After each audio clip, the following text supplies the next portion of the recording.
Et bonjour, c'est Camille, en direct de la fermette. Aujourd'hui, je vous fais cette petite vidéo suite à la demande de GG Lavitole sur comment nourrir ses lapins fermiers l'hiver. Alors tout d'abord, je vous invite à vous abonner pour ceux qui ne sont pas abonnés, à liker et à partager bien sûr si mon contenu vous plaît. Et si vous avez des questions, n'hésitez pas. Alors tout d'abord, il faut savoir que pour les lapins, l'hiver c'est une saison délicate, car les aliments se font plus rares que le reste de l'année, mais les besoins en vitamines restent toujours importants. Voilà, pour éviter tout ce qui va être problème digestif ou carence alimentaire, il faudra qu'ils soient présents dans leur alimentation. Ça reste primordial. Bon, toujours donner du foin et de la luzerne à volonté. Le but, ce sera d'éviter tout ce qui va être problème digestif, mais aussi pour limer les dents de vos lapins. Et ainsi se prévenir de tout ce qui sera problème de malocclusion dentaire. Voilà, bon, je vous invite à aller voir ma vidéo sur la malocclusion dentaire. Pour ceux que ça intéresse, c'est important de bien la gérer aussi. Ça fait partie des maladies que peut avoir un lapin. Et ça vous évitera d'avoir de gros frais de vétérinaire. Ou de perdre votre lapin tout simplement aussi. Parce qu'il faut savoir que chez les lapins, les dents elles ne cessent jamais de pousser. Donc il faut continuellement qu'ils se liment les dents. Comme pour les cochons d'Inde. Alors du coup, je conseille de mettre à disposition des branchages. Tout ce qui va être branchage de fruitiers, d'arbustes. Bon, le foin et la luzerne aussi, qui va jouer le rôle de limer les dents. Mais toujours, il faudra qu'ils soient présents dans leur alimentation régulièrement. Après, dans l'alimentation de mes lapins fermiers, je propose également en complément alimentaire des granulés, sans OGM. Voilà, que je prends, qui sont dépourvus d'herbicides. Comme ça, je sais ce que je mange et c'est plus sain. Pour eux comme pour moi. Alors ces granulés, ils vont me permettre de conserver un bon équilibre nutritionnel durant l'hiver pour mes lapins, car ils vont apporter des vitamines, tout ce qui va être vitamine A, E et D, qui se stockent dans les graisses l'hiver. Voilà, parce qu'il faut savoir que si je propose pas ces vitamines-là, je vais avoir des problèmes de carence alimentaire tout simplement, ou digestif, tout ce qui va être trouble digestif, les soucis de flore intestinale. Bon, le problème c'est que à mon potager, je suis pas encore autonome. Comme j'ai rien là en ce moment, je m'y suis pas trop mis au potager, j'étais surtout sur l'élevage. Donc du coup, d'où le but de proposer des granulés qui sont vraiment un complément équilibré pour votre lapin.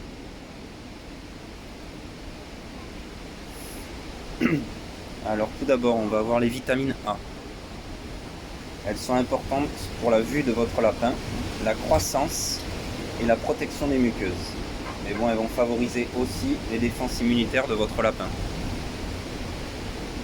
On a également les vitamines E.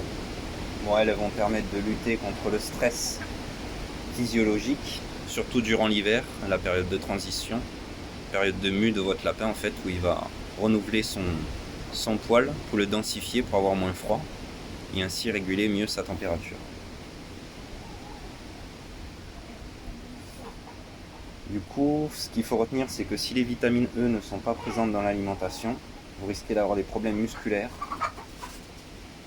et tout ce qui va être problème locomoteur aussi qui peuvent survenir chez votre lapin.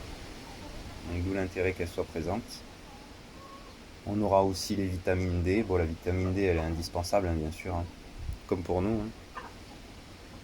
En hiver, surtout parce que la durée de jour diminue, donc il faudra veiller à ce qu'elle soit présente, parce qu'elle est disponible en quantité insuffisante à cette période-là. Bon, la vitamine D, elle va jouer un rôle primordial dans l'absorption intestinale du calcium via la fixation dans les os.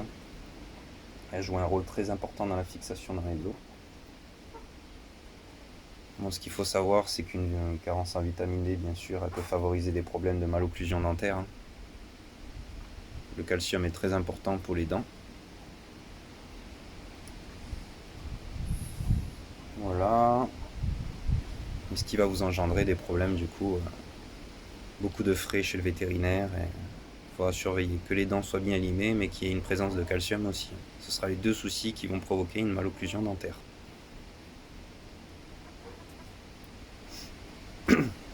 Mais on aura aussi la vitamine D. Bon, elle n'est pas fixée dans les graisses, mais elle est très importante et elle doit être proposée régulièrement dans l'alimentation. Bon, l'avantage de cette vitamine, c'est qu'elle est hydrosoluble. C'est ça qui est bien. Donc s'il y a un excès dans l'alimentation du lapin, il n'y a pas de souci parce qu'il évacuera dans les urines.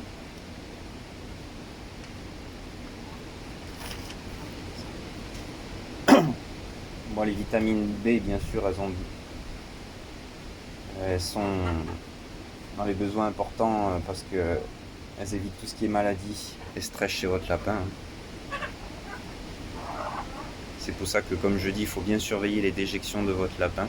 Si vous voyez qu'il mange quotidiennement ses déjections, c'est pas normal. S'il en mange un peu, c'est normal. Hein. Mais s'il en mange régulièrement, c'est qu'il y a un problème. Ça peut être un problème intestinal, comme ça peut être un signe de carence en vitamine B. Pour combler cette carence, en fait, il va manger ses déjections. Un peu comme les carences en protéines, quand le lapin va faire preuve de cannibalisme. Ça peut être dû au stress, mais ça peut être dû à une carence en protéines. Voilà, la lapine, pour combler cette carence, elle va du coup manger ses lapros tout simplement. On appelle un peu l'instinct de survie. Alors les vitamines D, bon, elles sont naturellement présentes dans les déchets verts des végétaux. C'est pour ça que moi j'en apporte régulièrement dans tout ce que je taille, que je nettoie du jardin. Il faudra les apporter frais si vous voulez que le lapin fixe la vitamine D. Donc dès que vous taillez les végétaux, vous l'amenez directement à vos lapins. Il y aura aussi tout ce qui est tout ce qui va être graines germées, les graines de blé germées, ou enfin n'importe quelle graine vous pouvez les donner au lapin. Une fois qu'elles sont germées, ce sera une bonne source de vitamine D. Il y aura aussi le foin, tout ce qui va être foin et luzerne qui sont riches en vitamine B. Voilà, bon, ce sera surtout durant l'hiver qu'il faudra bien veiller à ce qu'elle soit présente.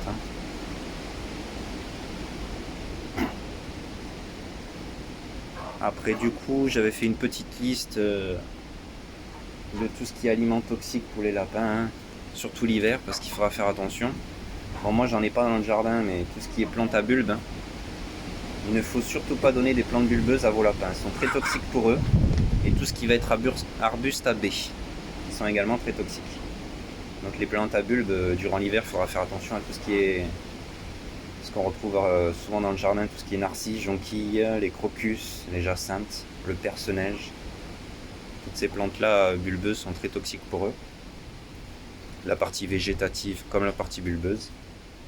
Mais on retrouvera aussi tout ce qui est le hou, le gui, la partie végétative et les fruits. Mais bon, ce qu'il faut retenir, c'est que tous les arbustes à baies sont toxiques pour les lapins. C'est très bon pour les oiseaux. Moi, j'en mets pour les oiseaux pour les nourrir, mais c'est très toxique pour les lapins. Donc, ça peut être les baies de l'aubépine, du cotonéaster. Il y a beaucoup d'arbustes à baies, il faudra être très vigilant là-dessus. Surtout pas en donner. Alors que vous pouvez donner le feuillage, mais bon, il faudra faire très attention qu'il n'y ait pas les baies en fait.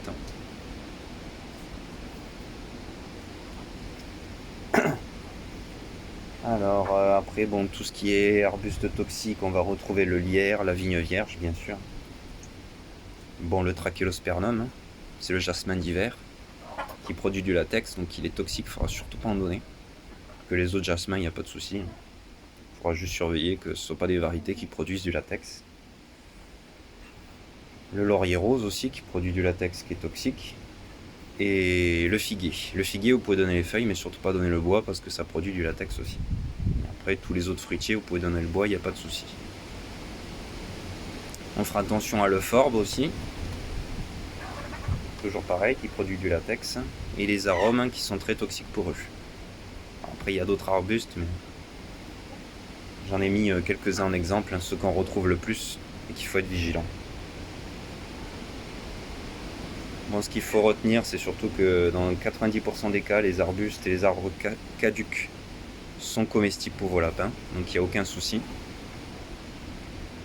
Il y a quelques exceptions, mais c'est rare, donc dans 90% des cas, il n'y a aucun souci. On notera que tout ce qui est aliments riches en fibres, ce sera les aliments riches en fibres. Du coup, tout ce qui va permettre... Bon, les avantages des aliments riches en fibres, c'est ça que je voulais dire, c'est que ça va limer les dents qui poussent en permanence de vos lapins, d'où l'importance qu'ils soient présents. Ça va permettre de les user naturellement. Et du coup, tout ce qui va être avantage des fibres aide à maintenir un bon transit intestinal chez votre lapin. Ils vont éviter tout ce qui est constipation, diarrhée, et tout ce qui va être problème digestif. Donc les carences et les troubles intestinaux. Bon, après, elles vont permettre une mastication régulière, bien sûr, qui vont aider à prévenir tout ce qui va être problème dentaire aussi. Donc on en reviendra à la malocclusion dentaire. Moi, je vous invite à aller voir ma vidéo qui explique bien la malocclusion dentaire. C'est très important de la surveiller et de toujours proposer une alimentation riche en fibres pour limer ses dents. Alors du coup, si les fibres ne sont pas présentes dans l'alimentation de vos lapins, vous aurez des soucis de problèmes digestifs, des carences alimentaires, diarrhée, constipation, mais des problèmes dentaires, tout ce qui va être malocclusion dentaire, des dents qui ne cessent de pousser, et du coup votre lapin aura des soucis. Mais on notera aussi qu'il y aura des surpoids. C'est très important parce que toutes ces fibres en fait vont permettre de réguler le système digestif. Et c'est très important. Du coup, 90% de l'alimentation, il faudra qu'il y ait des fibres. Avec tout ce que j'ai cité, le foin, la luzerne, il y a beaucoup d'éléments. Bon, moi pour ma part, quand mon potager sera développé, le but ce sera de leur donner tout ce qui est feuillage de chou, qui est riche en fibres. Vous pouvez leur donner du fenouil, des panaïs. Bon, tout ce qui est artichaut, ce sera le feuillage, bien sûr. Les salsifis, les épinards, le céleri, le persil, vous pouvez le donner, il n'y a pas de souci. Bon, le persil, il faut éviter par contre quand c'est les femelles gestantes. Mais après, il n'y a aucun problème. Mais tous ces légumes-là, vous pourrez les apporter si vous en avez à disposition, bien sûr. Sinon, le granulé fera très bien le job en complément.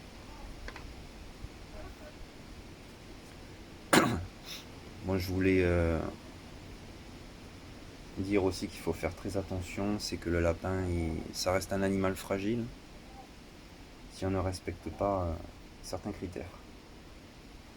Parce qu'il faut savoir que chez les lapins, la flore intestinale, elle est très fragile. Et si vous incorporez un nouvel élément dans l'alimentation, il faudra y aller progressivement. C'est-à-dire que s'il n'en mangeait pas d'habitude, vous allez l'apporter une fois par semaine pour voir comment il réagit. S'il ne fait pas d'allergie, s'il n'y a pas de ballonnement et tout ça. Que si vous le proposez régulièrement dès le départ, vous risquez de troubler sa flore intestinale et il risque d'avoir des problèmes digestifs, voire d'en mourir. Ils sont très fragiles au niveau du système digestif, tout simplement. C'est vraiment le critère à surveiller. Après, les arbustes que je donne personnellement qui sont riches en fibres, ça va être tout ce qui est phormium, parce que ça se renouvelle beaucoup, donc j'en taille régulièrement. De la cordyline, les palmes des palmiers, bon bien sûr j'enlève les épines, que la partie feuillage, et les cannas. Bon, les cannas, vous donnerez la tige et les feuilles, mais pas la partie rhizome bien sûr qui est toxique.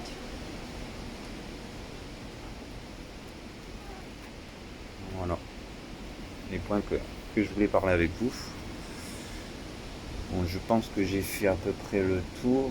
Bon, si vous avez des questions, surtout n'hésitez pas à les poser, je reste là pour. Et si mon contenu vous a plu, n'hésitez pas à vous abonner, à partager, à liker. Je vous remercie à tous ceux qui me suivent, ça fait plaisir. Allez, merci, bonne journée.